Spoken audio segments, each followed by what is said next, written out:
Hey, it's Dan from Sigma Dogs. Today I thought I'd do an eColor video, but the best place maybe to start talking about eColors is to look at the history of them. For some people, that might be a little bit of a boring subject, but I ask you to bear with me because understanding the history of eColors will give you some understanding of the negative comments that some people make about them because they saw some pretty horrible things many years ago, and will give you some understanding how things evolve. And towards the end of the video, I'm going to get into eColor brands that I personally recommend and why, and some warnings of what not to buy. So the eColor, the original concept of an eColor, probably we can give credit to Nikola Tesla. In 1934, he had a device that had a harness and a collar on the dog, and a wire ran up the leash, and the handler would have like this purse-like device or container that had batteries and a coil in it. The coil was a coil from a Ford car, so you can imagine what the amount of current and voltage delivered from that device must have been simply horrific for the dog. Like poor dog, it would have been bad. Let's consider that that was in 1934. 36 years prior, Tesla had already done things with remote controls. I believe he had a remote control boat that he was able to steer around the harbor. So, he already had worked with some radio-like products, but I guess he didn't connect the two ideas together.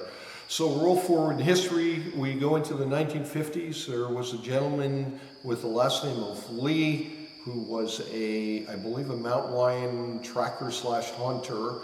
And you might imagine that if he didn't have a way to reel in his dogs and they went after a mountain lion, the poor dog could potentially be killed. So he contacted an acquaintance of his with the last name of Hoover. Hoover was an engineer for the U.S. Army and retired. And they worked together on putting together an electronic collar. So we see the first patent for something resembling today's electronic collar in 1955. So there's not a lot written about the years between the mid-50s and the 1960s, but in 1962, you start to see the eColor popping up in sportsman type catalogs. I believe it was Bill Boatman had a catalog with an eColor advertised. At the time it was $249.99, which doesn't sound that bad, but when you convert that to today's equivalency, it's the equivalent of the eColor costing about $2,100. So a significant amount of money. Despite the high price, there were still people that bought them. They weren't very reliable. They broke down. The big thing to note about them, they only had one level. So, again, not very subtle devices. The dogs probably went through a horrible time with them. You have to remember, back in those days, people weren't as concerned about being kind to an animal. They viewed it as just an animal. I intend to probably do another video to show the evolution of training and to, give a little bit of insight into what the mindset was back then. If you look at old footage of police canines being trained, you see a lot of stress. You see them panting. Head down, that sort of thing. Take William Keeler. He put some horrible things in print, that very inhumane by today's standards. Now, if you want to defend William Keeler, you could argue that he saved many dogs from being euthanized. He trained You know, a lot of dogs for Disney.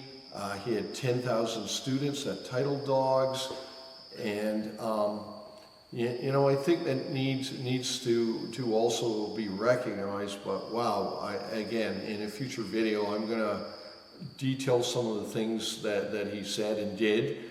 Let's not forget that the Disney Corporation, for a lot of the videos they did some horrible things to animals that a lot of people like to sweep history.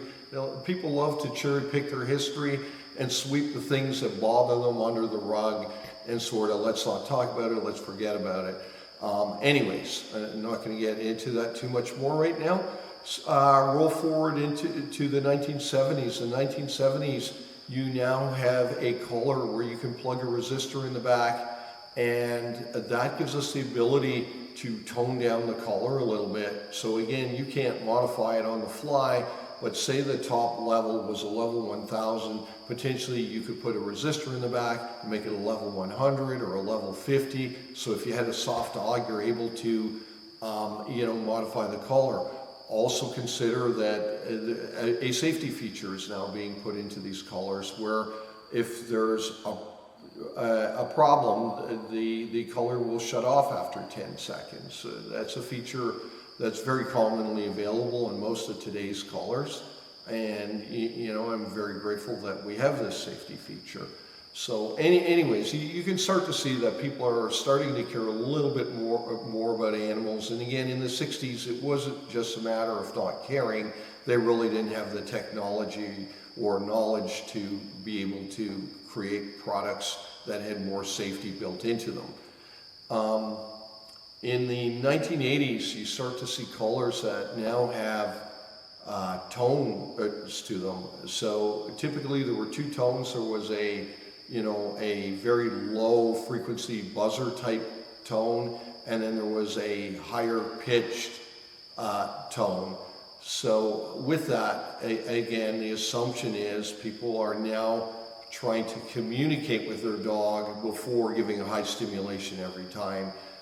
It also gives the hunter ability to communicate with the dog at a very great distance in a subtle manner. Yelling or whatever might not be appropriate because it could scare off game, but that low buzzer could certainly alert the dog to stop or do whatever without anybody speaking. You see that there's already beginning to be this evolution. In the mid-90s, you see chips start to enter into the eCollar world, where you have microprocessors actually in the collar, and also with the advances of radio technology, we're now able to have collars that have many levels to them. And by the time the year 2000 rolled around, you're starting to see the birth of modern eCollar training that not only has avoidance training, but also escape training, where we can train with these collars at very low levels to actually use them to teach the dog things in a soft manner. So I'm going to do a whole video on escape versus avoidance type training. But the key thing to remember with avoidance, and what eColars were used for the 60s, 70s, 80s, and even into the 90s primarily for, and not too much else, was something called trash breaking, right? So trash breaking is a term that comes from hunting, where most places in the United States, if your dog is chasing a deer, and especially out of season, a game warden could just simply shoot your dog on sight. So not very hard to argue what's more humane to the dog, them getting a really bad shock that will keep them from engaging in dangerous behavior, or being shot. And please understand that if most things, when they're shot, you don't die quickly. That is something from the movies. Again, it's a horrible death in most cases. So even these early eColars, I don't want to sound like I'm being too harsh or critical, because they did serve a very important function. Avoidance training is still used today, and does have very good purpose. Avoidance training often keeps dogs from killing other animals in a very natural but brutal-like fashion. Let's take the UK, where there's a big problem of pet dogs killing sheep, for instance. It's better for a dog to get a high-level shock than to be able to go out, kill a bunch of sheep, and then be shot by a farmer.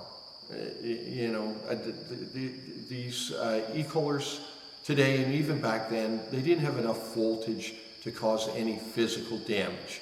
Now, please understand that I do love eColars, but I absolutely do not support bad eCollar use.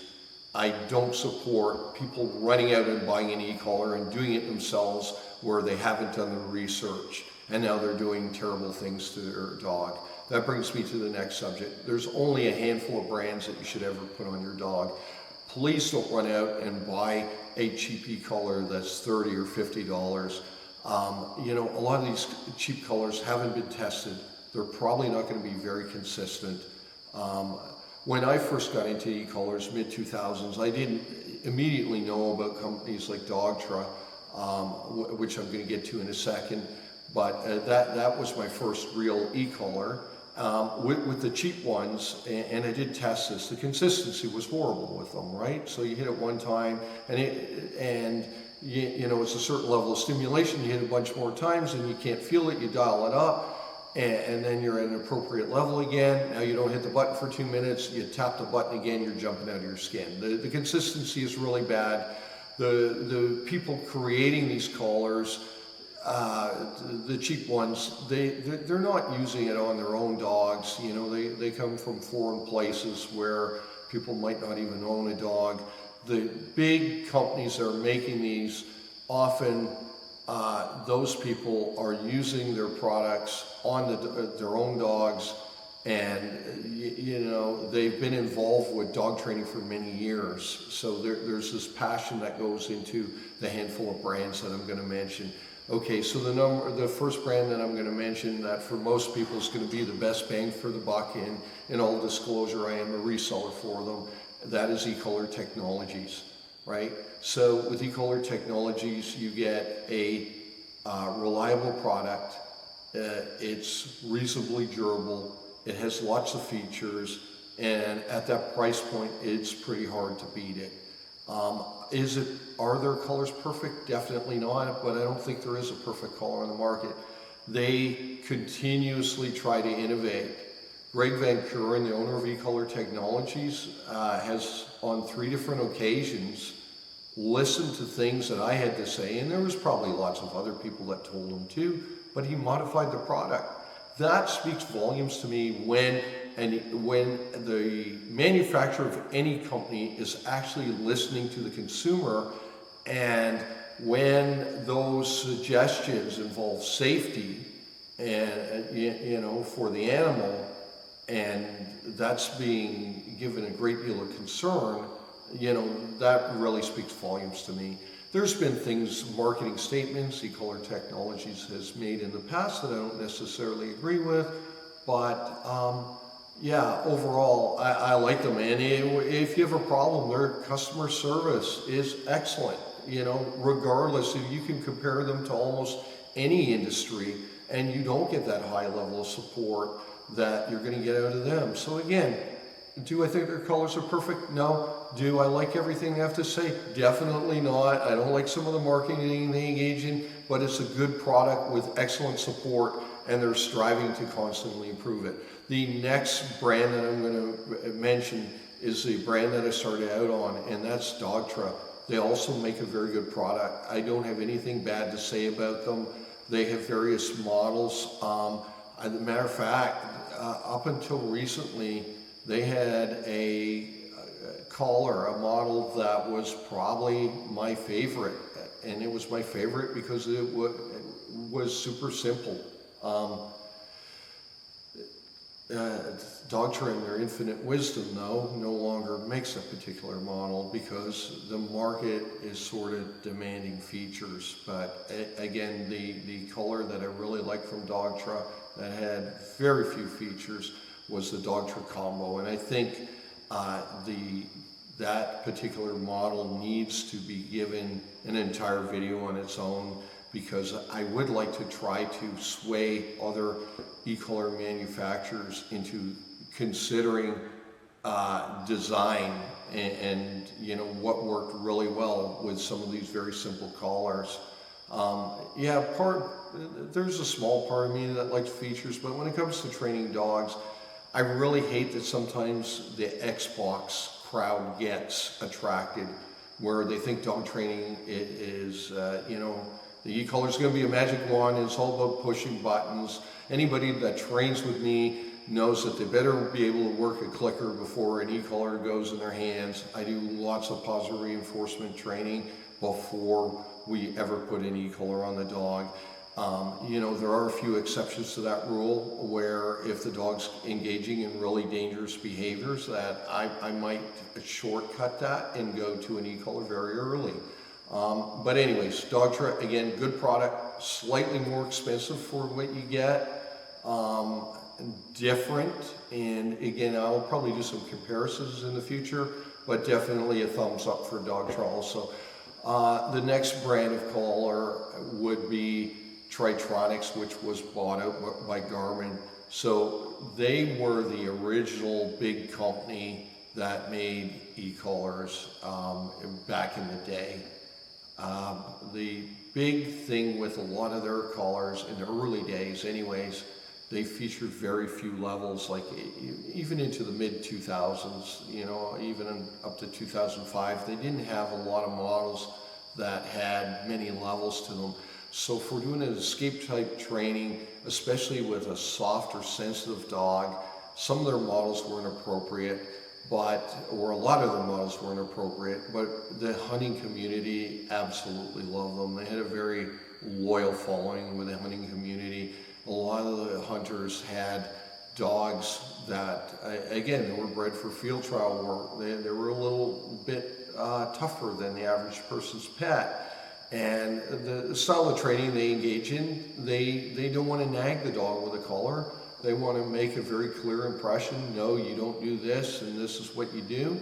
And so, yeah, those collars definitely, you know, have a place in the market, and their most recent offerings have many levels, you know, I want to say 18 to 24 levels in some cases. I could be wrong on that, but they now have enough levels, is what I'm getting at. Now, if you're the sort of person that wants to buy an eCollar and a GPS collar all in one, I would steer you towards Garmin, because you'll be able to accomplish that. Again, it's not going to be cheap, but at least it's going to be a solid product.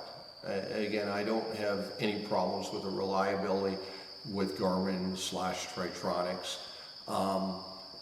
You know, again, solid product. The next collar I'm not as much of a fan of, and that would be Sport Dog. So I haven't used any of their recent offerings, but I tried a Sport Dog many years ago. A client had one. I tried it on myself, and the stimulation almost felt like a burning sensation. And I you know, you could say it's emotional on my part, but I just don't want to put something on a dog that feels like they're being poked with a red hot poker, you know. And again, that's maybe mentally I'm exaggerating things, but it's just not right for me. I also know somebody that once was able to speak, a world famous trainer whose name I can't mention, but he had a conversation with a manager at Cabela's, and the manager at Cabela's indicated to me that they did have quite a number of those collars returned. Okay, the final collar I'm going to mention that I'm not going to recommend for two reasons, with an exception. I'll put an exception in there, and that would be the chameleon collar. So the chameleon collar, I have a very personal reason that has nothing to do with the function of the collar. It has more to do with, without getting into a lot of detail, with the owner of the company and certain things that were done. Again, not going to get into that. The other big exception that I take to that collar is the price point, right? So it typically, you can easily spend $700–800 on their collar, and there is another gotcha that involves financial consideration that, again, I'm not going to discuss in this video.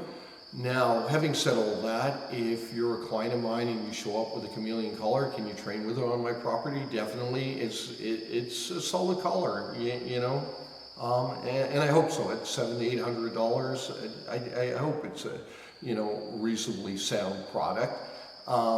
So again, I don't have a problem with the actual construction of the collar, and some people would argue it's the best collar on the market, and you know what, I'm not even going to get into it. Just personally, I'm not recommending them to anybody, and if my friends want to buy them, I'm going to underline a few very big points that would be concerning if it were my money that I were spending on one.